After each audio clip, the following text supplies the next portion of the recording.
उद्घोषक, इसमें हमने सूत्र संचालन के चरण बिंदु ये हमने देख लिए थे। अब हम आते हैं आगे की ओर, हम बढ़ते हैं कि सूत्र संचालन करने के बाद इंसान को एक नया व्यक्तित्व मिलता है और उस व्यक्तित्व में उसे अपने आप को किस तरह से रखना पड़ता है, किन किन बातों पे गरिमा का ध्यान रखना पड़ता है, इस पे हम ध्यान रखते हैं।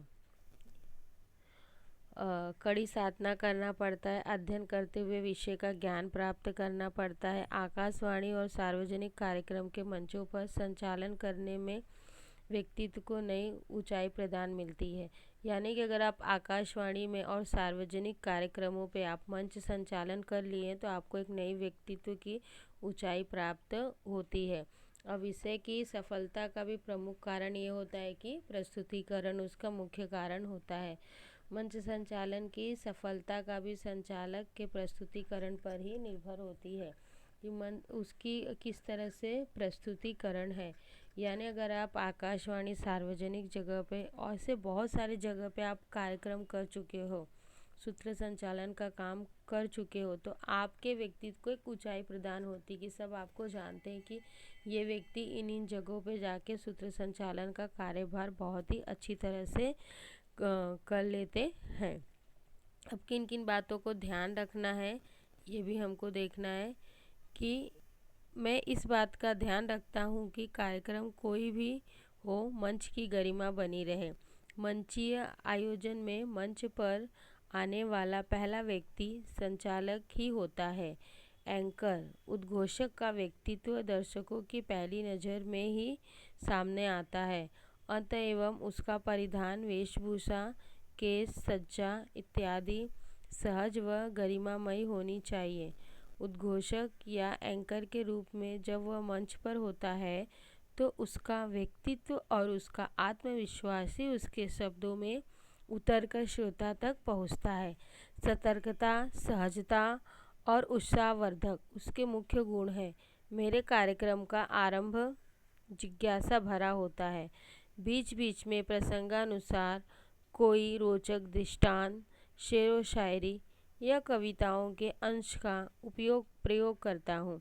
जैसे एक कार्यक्रम में वक्ता महिलाओं की तुलना गुलाब से करते हुए कह रहे थे कि महिलाएं बोलती भी ज़्यादा हैं और हंसती भी ज़्यादा हैं, बिल्कुल खिले गुलाबों की तरह वगैरह।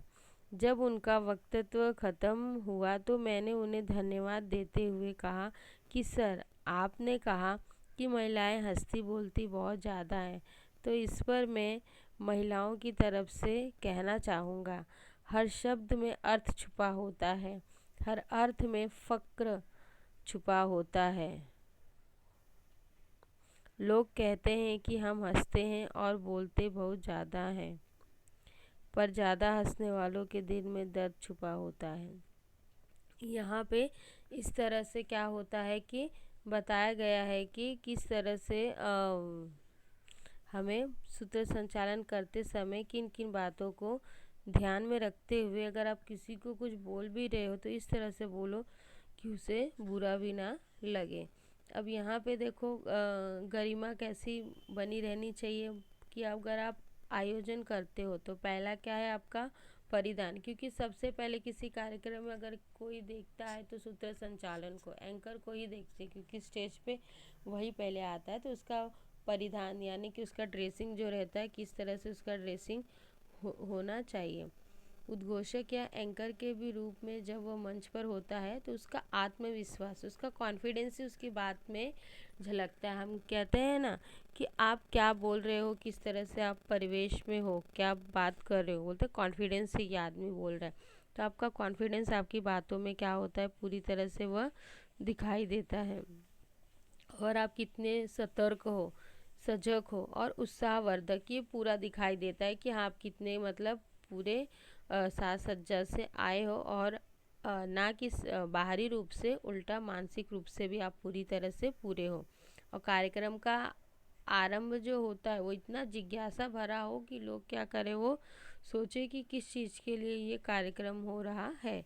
बीच बीच में क्या हो रहा है, कोई प्रसंग भी होता है, रोचक आता है, शेर व शायरी भी आ जाती है। तो ये सारे कविताओं के अंश का क्या होता है, प्रयोग करना चाहिए अगर आप कार्यक्रम कर रहे हो तो। जैसे एक कार्यक्रम में उन्होंने क्या किया, महिलाओं की तुलना किससे कर दी, गुलाब से कर दी। तो उसमें क्या होती है, महिलाएं भी प्रसन्न हो जाती हैं कि उनकी तुलना किससे हो रही है, गुलाब के फूल से हो रही है। गुलाब के फूल से उन्होंने तुलना भी किया, उसके साथ में उन्होंने ये भी कह दिया कि महिलाएं बोलती ज़्यादा हैं और हंसती भी ज़्यादा है। अगर वो सिर्फ बोलती ज़्यादा है, इतना बोले होते तो फिर लोग उनके ऊपर खफा भी हो सकते थे, लेकिन उसके साथ उन्होंने क्या जोड़ दिया, हंसती भी ज़्यादा है।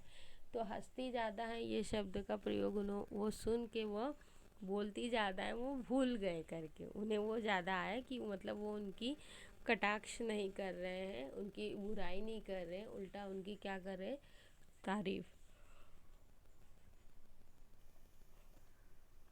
जब उनका वक्तव्य ख़त्म हुआ तो उनके पास जाके ये कहते हैं कि सर आपका वक्तव्य तो बहुत ही अच्छा था, महिलाएं हंसती बोलती बहुत ही ज़्यादा हैं, तो इस पर मैं महिलाओं की तरफ से कुछ शेर व शायरी करना चाहता हूँ। तो इन्होंने शेर व शायरी कुछ इस अंदाज में किया। हर शब्द में अर्थ छुपा होता है, यानी हर एक शब्द में अर्थ छुपा होता है। जो हम कहते हैं हर अर्थ में फ़र्क छुपा होता है। क्या होता है, सबका फ़र्क भी रहता है, कोई क्या समझता है, कोई क्या बोलता है। लोग कहते हैं कि हम हंसते हैं और बोलते बहुत ज़्यादा हैं, बोलते ना, और ज़्यादा हंसने वालों के दिल में दर्द छुपा होता है। यानी कि वो हर में सब में फ़र्क दिखाई देता है, डिफरेंसेस रहता ही है। जो हम कहते हैं ना, जो ज़्यादा हंसते रहते हैं बोलते रहते हैं, उनके दिल में बहुत ही ज़्यादा दर्द होता है। तो महिलाओं की तरफ से ये है कि वो हंसती बोलती तो ठीक है, लेकिन उनके दिल में दर्द भी छुपा होता है, वो बहुत ही कम लोग क्या करते हैं, वह देख पाते हैं।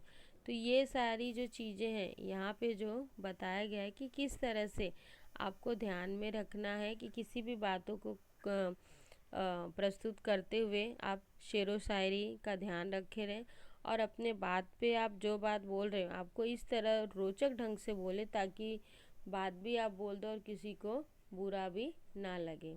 और यहाँ पे किस तरह से शेर व शायरी के ढंग से उन्होंने ये भी स्पष्ट कर दिया है कि कितना दर्द किसके अंदर छुपा होता है। बाहर इंसान एक मुखौटा ही लेके घूमता है और बाहर वही व्यक्ति को दिखता है कि जो हम बाहर से हम एक दूसरे के साथ बर्ताव करते हैं, अंदर किसके दिल में कितना क्या है वो उसे खुद ही नहीं पता होता है कि कितनी तकलीफ से वो गुजरता है।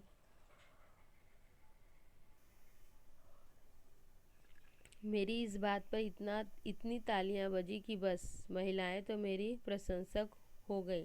कार्यक्रम के बाद उन वक्ताओं ने मेरी पीठ थपथपाते हुए कहा, बहुत बढ़िया बोलते हो। संक्षेप में कभी कोई सहज हास्य से भरा चुटकुला या कोई प्रसंग सुना देता हूँ तो कार्यक्रम बोझिल नहीं होता तथा उसकी रोचकता बनी रहती है। विभिन्न विषयों का ज्ञान होना जरूरी है। कार्यक्रम कोई भी हो, भाषा का समयानुकूल प्रयोग कार्यक्रम की गरिमा बढ़ा देता है। इसके लिए आपका निरंतर पढ़ते रहना आवश्यक है। यानी कि उन्होंने लेखक ने इतनी ही बात की कि हर जगह से तालियां आने लगी और महिलाएं बहुत ही खुश हो गई, प्रशंसक हो गई, क्योंकि उन्होंने महिलाओं के पक्ष में उन्होंने इतनी अच्छी बातें बोल दी हैं। और कार्यक्रम के बाद जो वक्ता थे उनकी पीठ थपथपाते हुए कहा कि बहुत अच्छा बोलते हो। संक्षेप में वो रे कहे तो एकदम सहज है और हास्य से भरा होता है। अगर आप कोई भी कहीं भी आप सूत्र संचालन का काम कर रहे हो, किसी अगर शायरी मजाक से या कोई चुटकुला से अगर कुछ बोल देते हो तो उसका माहौल क्या हो जाता है, तरोताज़ा वो बन जाता है। तो ये भी क्या होता है, बहुत ही ज़रूरी होता है। और कार्यक्रम का जो बोझिल है, बोरिंगपन है, वो भी चला जाता है और उसमें एक रोचकता, एक नई जान आ जाती है। तो इसके लिए आपको ये है कि आपको हर एक चीज़ का, कार्यक्रम कोई भी हो, आपको भाषा का प्रयोग करना आना चाहिए और कार्यक्रम की गरिमा इसी से बढ़ती है। और आपको इसके लिए हर एक क्षेत्र में आगे पढ़ते रहना चाहिए, तभी आपको पता चलेगा कि किस क्षेत्र में आपको कितना नॉलेज है और कितनी जानकारी है। तो हमें अगर कहें तो पूर्णतः कि आपको एक जागरूक और एक जो रिसेंटली चल रहा है, यानी अभी जो चल रहा है उसी के हिसाब से अपनी बोली भाषा में जिस तरह से समय चल रहा है उसी हिसाब से अपने आप को ढालते हुए अगर आप सूत्र संचालन का काम कर रहे हो तो आप बहुत ही श्रेष्ठ सूत्र संचालन के रूप में आप प्रख्यात हो जाओगे, जिससे आपके व्यक्तित्व में भी चार चांद लग जाएगा। तो इन बातों को ध्यान में रख के अगर आप सूत्र संचालन करोगे तो आपकी गरिमा बहुत ही ज़्यादा बढ़ जाएगी।